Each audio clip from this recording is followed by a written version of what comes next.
Bom dia a todas e a todos.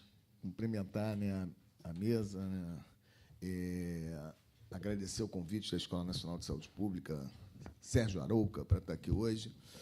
Ontem eu ouvi, num evento político, né, de um amigo, né, o vereador Renato Cinco, ele fez uma fala que ele dizia que nós sempre nos reunimos. Quantas vezes nós já não tivemos, né, aqui na própria escola,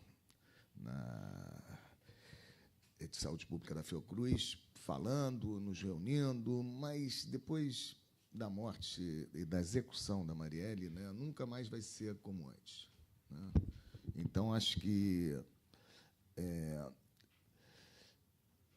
essa tristeza, né, ela me remete a reforçar a tentativa que eu tenho de ter a compreensão desse fenômeno, da forma como o racismo opera em nosso país. Eu acho que esse é o ponto que nós temos que avançar, porque se nós não compreendermos como que o fenômeno se desenvolve no nosso país, a gente não vai conseguir, né, se organizar para reagir a ele. Então, o Zaffaroni fala uma coisa: se quisermos transformar uma realidade, a primeira coisa que nós temos que nos esforçar em conhecer como essa realidade ela opera. E é interessante que, há 15 dias atrás, eu estava na casa do Yuca, do meu amigo Marcelo Yuca, e chegou uma amiga nossa de Belo Horizonte, virou para mim e falou assim: pô, Zacone, por que a Marielle? Por que não foi você? Cara, na hora que ela falou por que não foi você, aquilo me bateu no coração, né? Tipo, sim. Mas depois eu rapidamente comecei a pensar: é verdade, né? Por que não fui eu? Eu não era vereador. Bom, mas o Renato Cinco, o Tarciso, são vereadores. Eu não era, não me transformei num ícone da defesa dos direitos humanos e não tinha visibilidade que a Marielle. Bom, mas o Freixo... mas o Freixo tem segurança. Cara, nada explica, né? Se a gente for pensar que houve, né, na execução da Marielle uma vontade de se dar um recado, o recado era o seguinte: esse não é o espaço para uma mulher negra da favela. E é esse sentido do racismo estruturante no Brasil que a gente tem que compreender. E, bom, eu tenho tentado agora, né, dedicar algumas leituras a caminhar para a compreensão disso. Bom, no plano internacional, né, no Brasil, antes de chegar no plano internacional, no Brasil, a construção do racismo ele se dá na construção de um inimigo interno, o negro. O negro passa a ser construído, e os dados que a Luciana Boatê trouxe revelam essa construção de que o inimigo matável, aquele que vai ser alvo das políticas genocidas do Estado, vai ser o negro, o pobre da favela. Então, já tem esse recorte. Mas a gente vê, né, nos dados esse recorte, mas vamos tentar entender como é que se constrói isso. Esse que é o grande desafio. No plano internacional, o discurso racista ele é muito reforçado pelo neocolonialismo. Segunda metade do século XIX, quando as potências, né, ocupam, principalmente na África, só tiveram 2 países na Europa que não foram ocupados, Etiópia e Libéria. Todos os outros países foram ocupados pelas potências europeias na segunda metade do século XIX, já naquele movimento da segunda Revolução Industrial, expansão dos mercados, né? Isso tudo tinha um discurso racista. Aqueles povos negros não tinham condição de se desenvolverem sem, né, que as potências europeias, né, os povos brancos, pudessem conduzir o destino daqueles povos. Esse era o discurso racista do século XIX, que tem a ver com a questão criminológica, que nós vamos chegar aqui no Brasil. Esse discurso, no plano internacional, tem uma outra realidade no Brasil. Aqui eu estava vendo a linha histórica, né? Está lá a chegada da família real. Nós estamos falando, né, de um outro recorte. Aqui nós tínhamos, né, a família real transformando o Brasil, né, não, unindo o Brasil a Portugal, porque quando a família real vem para cá, já nós estamos falando de um reino só, né, e abrindo o Brasil ao livre comércio com as nações amigas, aos portos, né?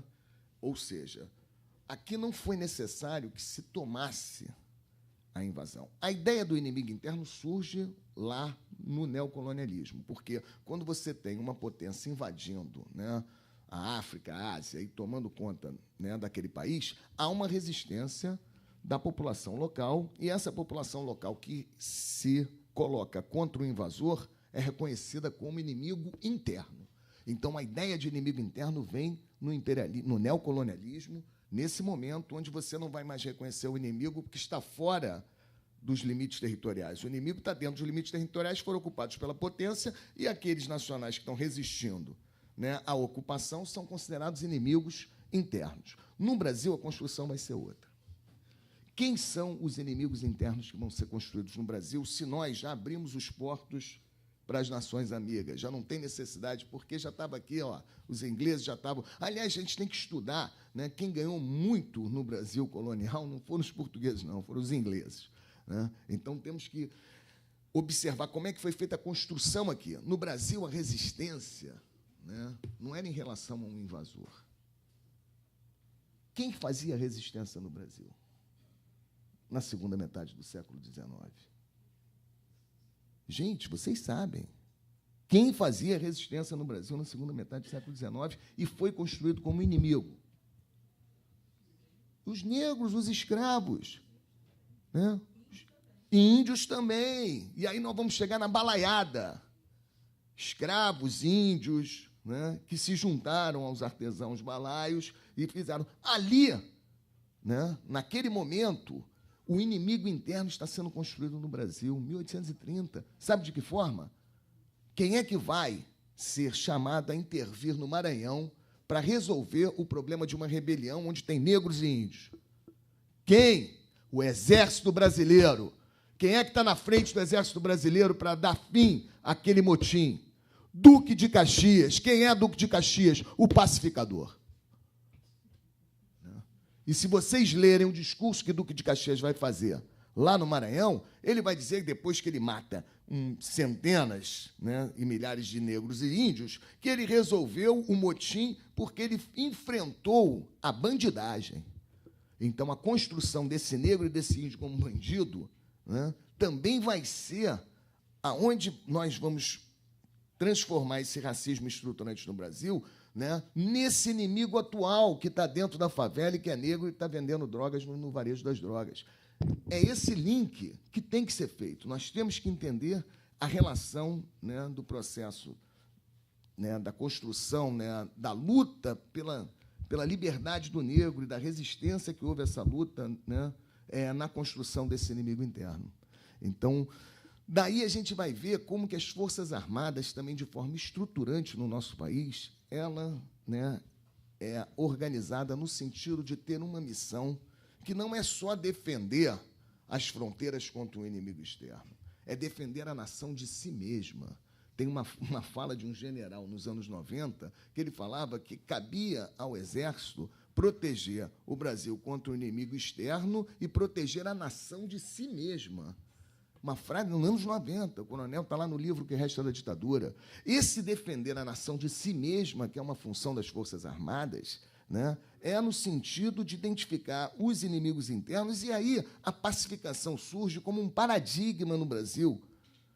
Balaiada foi pacificação, Canudos, depois, já na República, pacificação, tudo contestado. O Exército Brasileiro bombardeou a população nacional. Aviões do Exército, na época não tinha nem aeronáutica, jogavam bombas em população no próprio território. Essa função pacificadora, cruel, né, do Exército, das Forças Armadas do Brasil, ela tem um paradigma que transforma o Exército quase que como um poder moderador de intervenção em momentos de crise política, mas só que os militares sempre faziam o seguinte, faziam intervenção, e de que forma? Com uma violência fortíssima em relação às classes populares, aos negros, aos povos originários, aos artesãos, mas fazia uma conciliação com as elites o tempo inteiro. Porque lá na balaiada, como é que o negócio acaba? Com um monte de negro e índio morto e uma anistia em relação aos bem-te-vis, que eram os aliados, né, na revolta, que eram formados por intelectuais, né, acadêmicos, que queriam uma república e se colocavam contra o poder imperial. Para os bem-te-vis, anistia.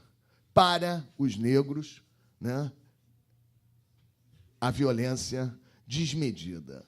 Então, isso vai até a ditadura militar. Porque estamos falando de intervenção militar, a gente tem que saber como é que as forças militares atuam nesse sentido dessa ordem no nosso país. Na ditadura militar, aquele poder moderador que intervinha para resolver os problemas de crise e devolver aos civis o governo, não. Resolveu ficar 21 anos no poder. Aí nós temos uma mudança de paradigma dessa intervenção das Forças Armadas no sentido da construção de uma ordem interna no nosso país. 21 anos no poder, termina, e aí nós vamos entrar no que a gente tem que também dedicar muita atenção, que foi a forma como, no processo de redemocratização, principalmente na Constituinte de 88, quem quiser estudar, tem um livro chamado O que Resta da Ditadura, que é uma publicação da Boitempo, com uma série de artigos, onde tem pelo menos 2 artigos que tratam só disso, de como os militares, na Constituinte, fizeram um lobby político no sentido de se manterem na estrutura de poder no Brasil após a ditadura militar. E aonde que os militares se esforçaram em se manter na estrutura de poder no Brasil pós-ditadura? Na área de segurança. Então, a militarização da segurança ela vai ganhar, a partir de 88, né, uma outra plumagem que a gente não pode deixar de observar. Primeiro, as ruas gritam: tem que acabar, não acabou, tem que acabar, eu quero o fim da polícia militar. Esse debate aconteceu na Constituinte, ninguém soube.